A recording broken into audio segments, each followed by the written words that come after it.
Dear students, कल हमने spreading of production by an MNC द्वारा प्रोडक्शन किस प्रकार से फैलाया जाता है इसके बारे में स्टडी कर लिया था। आज हम स्टडी करेंगे इंटरलिंकिंग प्रोडक्शन अक्रॉस कंट्रीज कि कंट्रीज से बाहर कैसे इंटरलिंकिंग करके जो है ये प्रोडक्शन करते हैं एमएनसीज, इसके बारे में स्टडी करेंगे।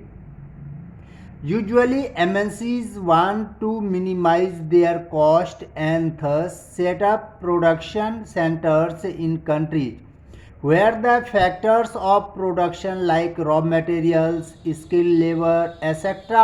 are assured at cheap rates. They also look for government policies that look after their interests. इसमें हम देखेंगे कि एमएनसीज वाले जो अपने फैक्ट्री खोलते हैं कहाँ पर और क्यों खोलते हैं। एमएनसीज वाले का मुख्य उद्देश्य होता है मैक्सिमम प्रॉफिट कमाना।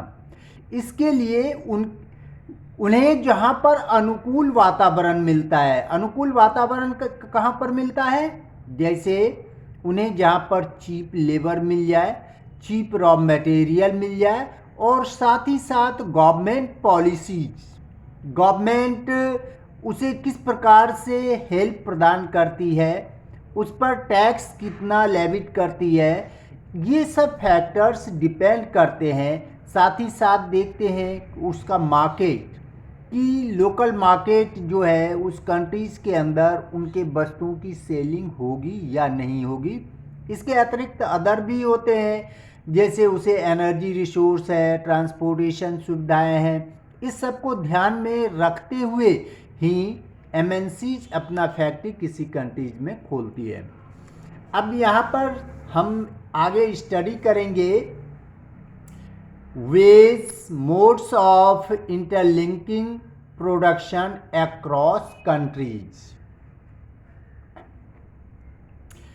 फॉरेन डायरेक्ट इन्वेस्टमेंट, इसको शॉर्ट में एफडीआई कहते हैं, कि जो विदेश में डायरेक्ट इन्वेस्ट करते हैं वह कैसे करते हैं, क्यों करते हैं, इसके बारे में स्टडी करेंगे। MNC set up the production units through investment in the concern countries either by setting up a subsidiary or associate company in the foreign country. The money that is spent to buy assets such as land, building, machines and other equipments is called the investment. Students, इसको आप लोग underline कर लें। Investment क्या होता है, and any investment made by MNCs is called the foreign direct investment. क्या है कि money that is spend to buy assets, जो मनी एमएनसी द्वारा खर्च किए जाते हैं किसके लिए, लैंड खरीदने, बिल्डिंग खरीदने, मशीन खरीदने या अदर इक्विपमेंट्स खरीदने में जो खर्च किया जाता है उसी को इन्वेस्टमेंट कहा जाता है। और इसमें एमएनसीज जो अपना इन्वेस्ट करते हैं उसी को फॉरेन डायरेक्ट इन्वेस्टमेंट कहा जाता है। यानी विदेशों के द्वारा डायरेक्ट जो इन्वेस्टमेंट किया गया उसी को फॉरेन डायरेक्ट इन्वेस्टमेंट कहा जाता है। An investment is made with the hope to earn profit. अब विदेश के जो कंपनीज हैं वे किसी कंट्री में इन्वेस्ट क्यों करेंगे, उनका पहले ही बता दिया, एक ही उद्देश्य होता है मैक्सिमम प्रॉफिट कमाना। The MNCs will bring with them the latest technology for production and additional money in the form of investment. Investment is made with the hope to earn profit. Profit कमाने के लिए ही invest किया जाता है, and the MNCs will bring with them the latest technology. और यह जो invest करते हैं इसके द्वारा MNCs क्या लाते हैं, जो लेटेस्ट टेक्नोलॉजी होता है प्रोडक्शन के लिए, और and additional money in the form of investment. Additional money, technology के साथ साथ टेक्नोलॉजी में जो लेटेस्ट जो है हाई क्वालिटी के मशीन्स होते हैं, इक्विपमेंट्स होते हैं, वो सब लाते हैं। इसके अतिरिक्त जो फैक्ट्रीज के सेटअप करने के लिए लैंड चाहिए, उसकी बिल्डिंग बनाने में जो इन्वेस्ट चाहिए, ये सारे जो खर्च किए जाते हैं इसमें, इसको इन्वेस्टमेंट कहा जाता है। सेकेंड है bye entering into partnership, joint venture. Sometimes MNCs join hands with local companies and produce jointly. This way local company can get twofold production. First, MNC can provide money for additional investment like buying new machines for faster production. Second, MNCs might brief latest technology with them for production.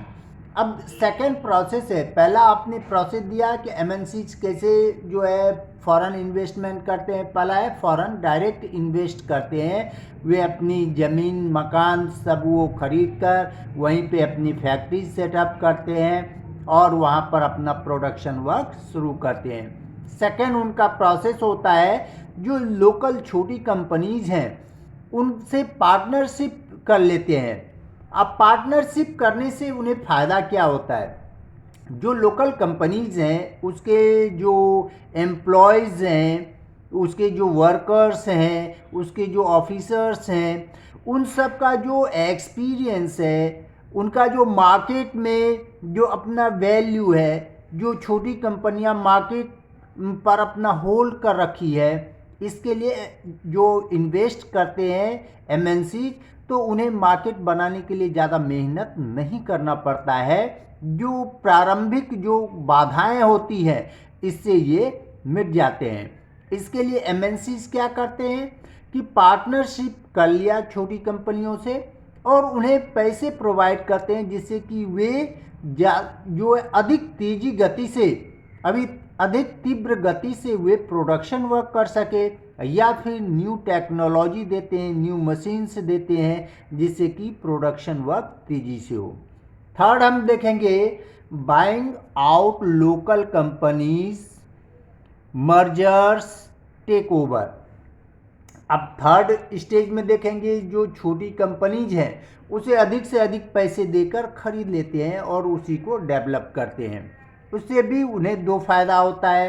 एक, जो छोटी company का जो market है, तो new स्तर से ये एमएनसीज को मार्केट बनाने की ज़रूरत ना पड़ती है। सेकेंड है कि जो बिल्डिंग के बनाने में और मशीन के सेटअप करने में, इस सब में जो टाइम और मनी वेस्ट होगा उन्हें बनाया ही मिल जाएगा। और थर्ड यह होता है कि उस कंपनी के जो वर्कर्स हैं, जो उनके ऑफिसर्स हैं, उनके एक्सपीरियंस, उनके नॉलेज उनके लिए यूजफुल हो जाता है। देखेंगे the most common route adopted by MNCs is to buy local companies and expand production. A wealthier MNC can easily do so. In fact, many of the top MNCs have wealth exceeding the entire budgets of the developing countries' government. This way, they have enormous power and influence. अब MNCs वाले के पास बहुत सारे पैसे होते हैं। अब वे क्या करते हैं कि जो छोटी कंपनीज हैं उन्हें अधिक से अधिक पैसे देकर उसे परचेज कर लेते हैं और वे अपने पैसे के बल पर, उनके पास इतने अधिक बजट होते हैं कि डेवलपिंग कंट्रीज के गवर्नमेंट को भी वे इन्फ्लुएंस कर देते हैं और वो परचेज करने के बाद वे अधिक से अधिक प्रोडक्शन वर्क करने लगते हैं। An example of merger of local company by MNC is Kargil food. Underline कर लें, कारगिल फूड, यह फूड ऑयल का निर्माण करती है company Kargil.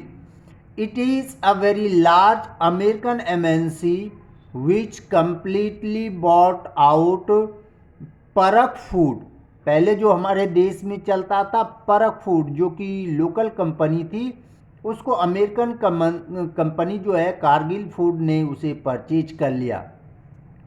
After starting a joint venture with it, an Indian company which had 4 edible oil refining units and a large marketing network in all over India। यह जो company थी परक फूड, इसके पास 4 जो है ये फूड ऑयल निर्माण करते थे और इंडियन मार्केट, लगभग संपूर्ण इंडियन मार्केट पर इसका होल्ड था। उसी को पहले तो पार्टनरशिप किया कारगिल फूड ने और बाद में इसे परचेज कर लिया। Now Kargil is the largest producer of edible oil in India with capacity to produce 5 million pouches daily। अब यह इंडिया का सबसे ज़्यादा फूड ऑयल जो है प्रोड्यूसर कंपनी है और पर डे 5 मिलियन पाउचेज जो है ये एडिबल ऑयल का निर्माण करती है। नेक्स्ट देखेंगे, by giving order contracts to local companies for supply. यह सबसे इजी तरीका है एमएनसीज का। इसमें देखिए एमएनसीज किस प्रकार से जो पीपल को इन्फ्लुएंस करती है। इसमें क्या है कि ये किसी चीज़ का निर्माण नहीं करते, ये जो लोकल जो कंपनीज हैं, छोटी छोटी कंपनीज हैं, उसको ऑर्डर दे देते हैं, कॉन्ट्रैक्ट दे देते हैं बनाने का। बन गया, उस पर अपने स्टैंप लगा देते हैं, अपनी कंपनी का नाम दे देते हैं और उसे मार्केट में बेच देते हैं और मैक्सिमम बेनिफिट्स लेते हैं। इस प्रकार के प्रोडक्शन में ना तो उसे किसी प्रकार का खर्च करना पड़ा, ना मेहनत करना पड़ा, ओनली अपनी मुहर, अपने नाम का जो है नाम का प्रयोग करके वे मैक्सिमम बेनिफिट गेन करते हैं। Another method of controlling production by MNC is by placing order around the world with a large number of small producers of items like garments, footwears, sports items, etc। हाँ, यहीं पर देखा कि MNCs क्या करते हैं कि वर्ल्ड के डिफरेंट कंट्रीज में जो छोटी छोटी कंपनीज हैं उसको ऑर्डर देते हैं और जैसे गारमेंट हैं, कपड़े बनाने के, फुटवियर्स हैं, उसके बाद स्पोर्ट्स के सामान है, इस सब का ऑर्डर देते हैं। Then the MNC sell these products under its brand name, और अपने ब्रांड नेम के साथ इसे बेच देते हैं, सिर्फ अपने जो है नाम दिया बस। The MNC determines the price, quality, delivery and labour condition for these distant producers. अब क्या है कि निर्माण तो कर रहा है, ये छोटे छोटे कंपनी वाले निर्माण कर रहे हैं, अब उसका प्राइस कितना होगा, क्वालिटी जो है कैसी होनी चाहिए, डिलीवरी, लेबर कंडीशन, यह सब जो है डिसाइड कौन करता है, एमएनसीज वाले। और जो सेलिंग करेगा, सेलिंग करने पर जो है उसका प्राइस क्या रखा जाएगा, ये एमएनसीज वाले अपने अधीन रखते हैं, यानी पूरी तरह से उनका ही कंट्रोल होता है और इस प्रकार से वे मैक्सिमम बेनिफिट्स गेन करते हैं।